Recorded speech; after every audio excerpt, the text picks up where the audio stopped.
જામનગરથી કાંતિભાઈ ચકુભાઈ મુંગરા જામનગરથી આવી 35 જણા અમારો પરિવાર આવ્યો છે. છોકરાનું નામકરણ કરવા માટે આવ્યા છે.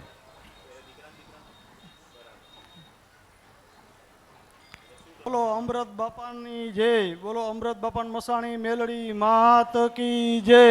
માં જામનગરથી અમે અમારા કાકા છે એ હાલીને આવ્યા હતા 2024માં 26/5/2024ની મીટર હાલેલી હતી. એમાં તમે કીધેલું હતું કે મેલડીમાંનું દુઃખ હતું અને એ મેલડીમાંનું જે દુઃખમાં હતા એ સુખમાં પૂજવા માટે આપેલા. અને તે પછી જે આ છોકરાના મમ્મી છે ને એને ઓપરેશન બહુ મોટું હતું અને મગજનું કરવાનું હતું. એક બાજુ 80% બ્લોક હતી અને એક બાજુ 90%. પણ તમારી કૃપા અને તમારી દયા થઈ ઓપરેશનનું નિશાન કરેલું કમ્પ્લીટ કરેલું વાળ કાઢી નાખેલા અને તમારી દયાથી ઓપરેશન બેડમાંથી હેઠા ઉતારી લીધા.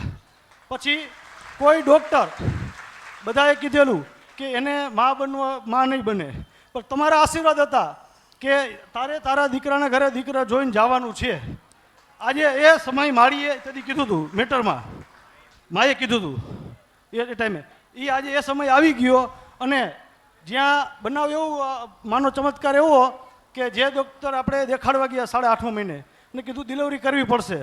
તો ડિલિવરી કરવા ગયા તો ડૉક્ટર દવાખાનું મોટું હોય, કોઈ એમનું રૂપિયા વગર કોઈ વસ્તુ કંઈ કરે નહીં. રજા થઈ ગઈ, બધું કમ્પ્લીટ થઈ ગયું, કોઈ રૂપિયા માગ્યા નહીં. જેથી રૂપિયા અઠવાડિયા પછી અમે દેવા ગયા ને તો એ લોકો એવું કીધું કે અમને એક બેન આવ્યા હતા એને ના પાડી કે આની પાસે રૂપિયો કોઈ લેવો નહીં. એટલે માની આવી દયા છે. જેવા માના આશીર્વાદ આ પરિવારના મહિલા એવા બધા ભક્તજનોને મળે એવી કૃપામાં. અને બીજીમાં તમે જેથી 2024માં જે મેટર આવેલી હતી એમાં ઉગતાપુરના મેલડી આપ્યા હતા તમે કે એને પૂજવા માટે. તો એ પૂજવા માટે સપનામાં જેને ખોરિયા આવે છે અને આ છોકરાને આવે છે અને આને ક્યારેક સપનામાં એવું આવે છે કે મને જમાડો આવું કહે છે માં. એનો રસ્તો શું કરવો એ એક મૂંઝાય છીએ અમે કે જમાડવાનું કે કેમ જમાડવા. ના બેસાડ્યા નથી, ખાલી સપને જ આવે છે. અને હા માએ જાહેર કર્યા હતા, હા ભક્તિ ચાલુ કરી તો જ આવે ને. હા રિઝલ્ટ બહુ સારું મળ્યું.